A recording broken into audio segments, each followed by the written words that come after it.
Os nossos cumprimentos a todos e votos de muita paz. Dando continuidade ao estudo que estamos fazendo do livro Os Mensageiros, pelo Espírito André Luiz e a psicografia de Chico Xavier, nós vimos há 15 dias atrás aquele capítulo do culto doméstico que aquela família da Dona Isabel, os filhos, né, eles estavam fazendo naquela casa humilde, né?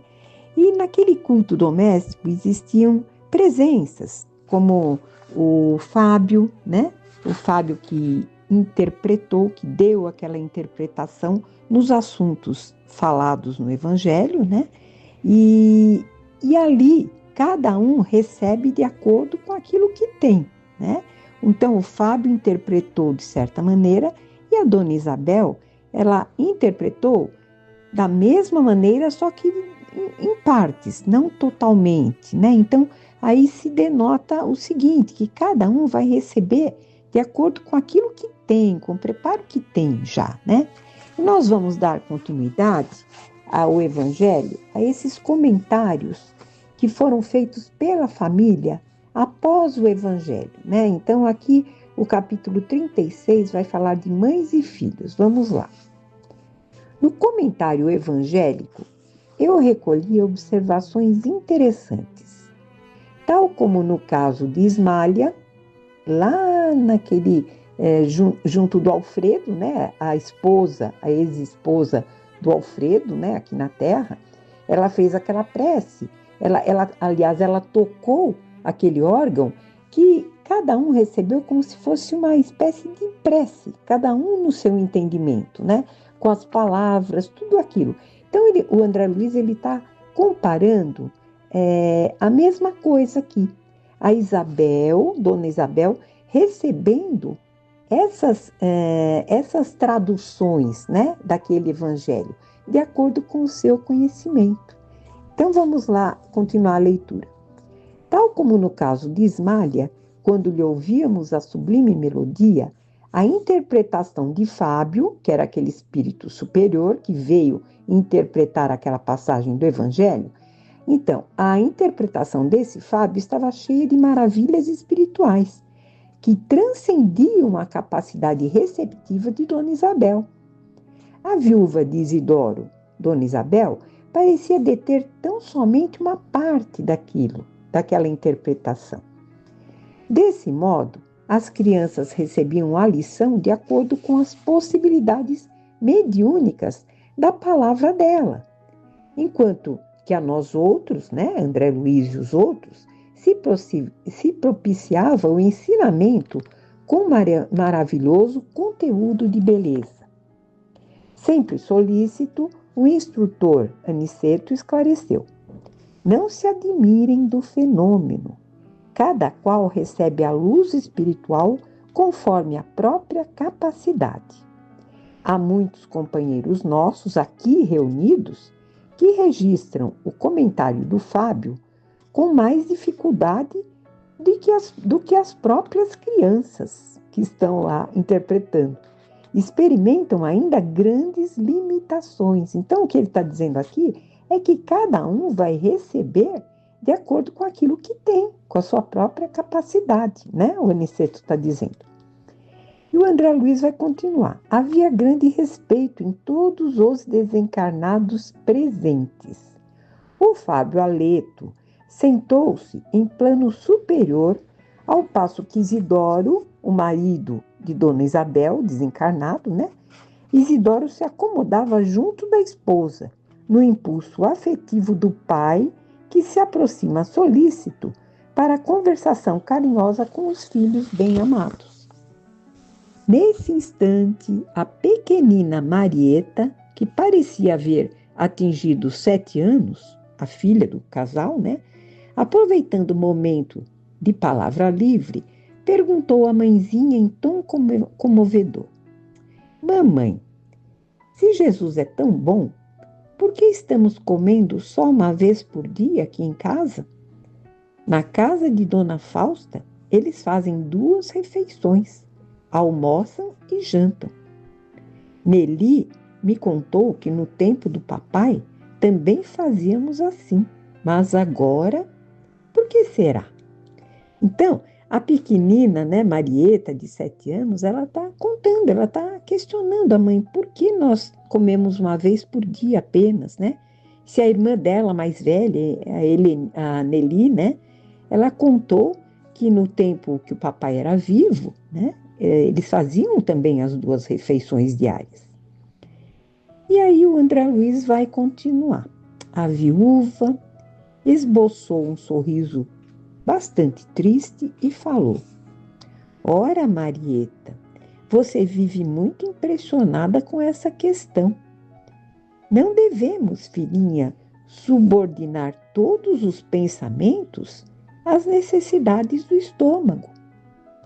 Há quanto tempo estamos tomando nossa refeição diária e gozando de boa saúde? Quanto benefício estaremos colhendo com essa frugalidade, essa alimentação leve, né? Quantos fluidos bons estaremos colhendo com isso? Então, a mãe, a Dona Isabel, ela acaba sendo, de alguma maneira, falando com aquela filha, numa voz bastante serena, mas explicando a ela que eles tinham uma boa saúde, apesar de tudo aquilo, né, que estavam passando, né, e que benefício eles poderiam estar tirando dessa privação. E a Joaninha, que era a filha mais velha, né, ela interveio acrescentando. Não, a Joaninha não, a de 7 anos, ela interveio acrescentando, depois do que a mãe falou. Mamãe tem toda a razão. Tenho visto muita gente adoecer por abuso da mesa. Além disso, acentuou a Dona Isabel toda confortada. Além disso, vocês devem estar certos de que Jesus abençoa o pão e a água de todas as criaturas que sabem agradecer as dádivas divinas. É verdade que Isidoro partiu antes de nós, o pai de vocês foi antes, mas nunca nos faltou o necessário. Temos nossa casinha, nossa união espiritual, nossos bons amigos. Convençam-se vocês de que o papai está trabalhando ainda por nós.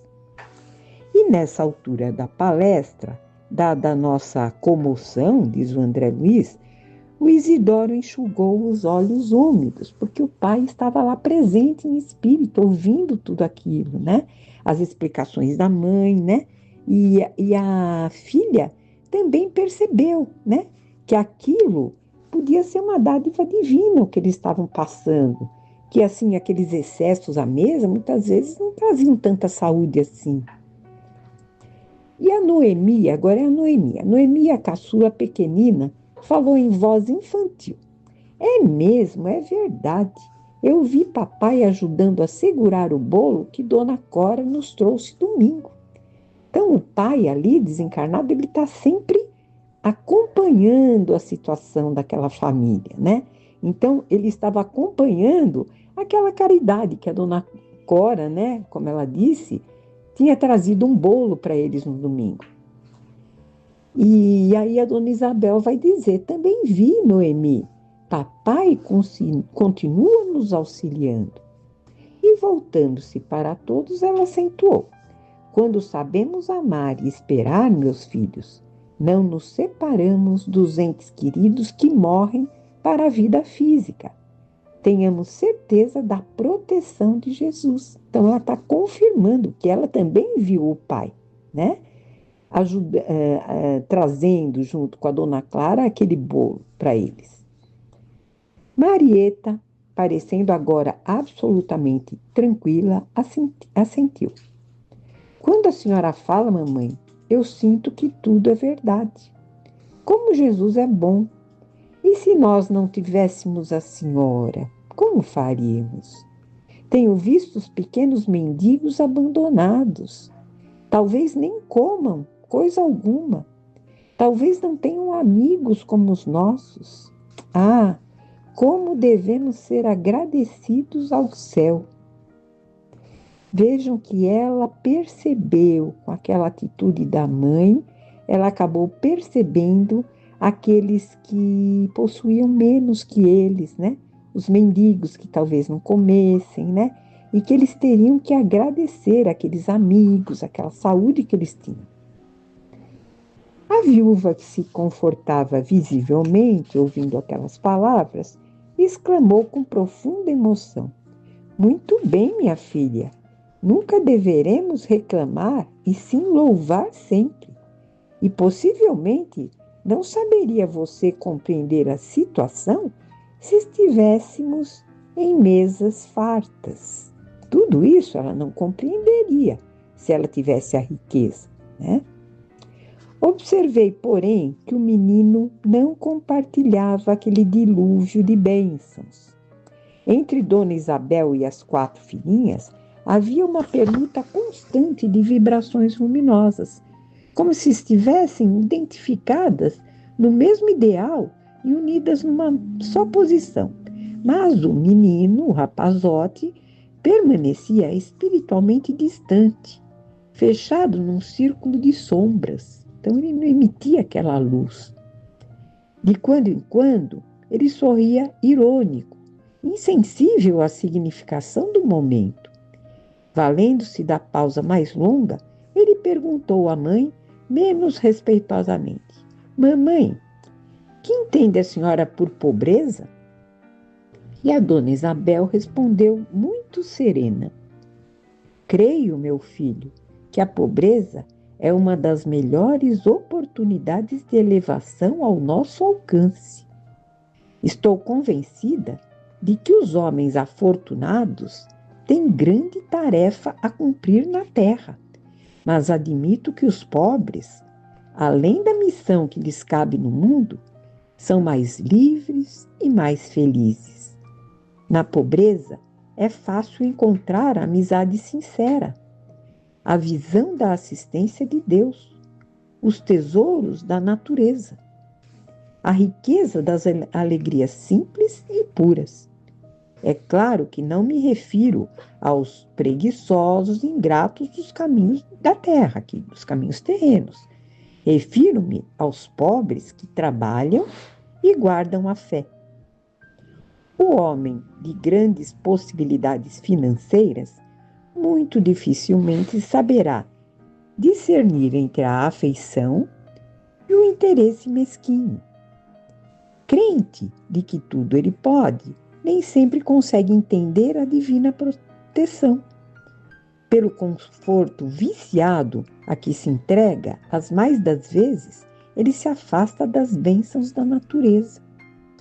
Em vista de muito satisfazer aos próprios caprichos, restringe a capacidade de alegrar-se e confiar no mundo.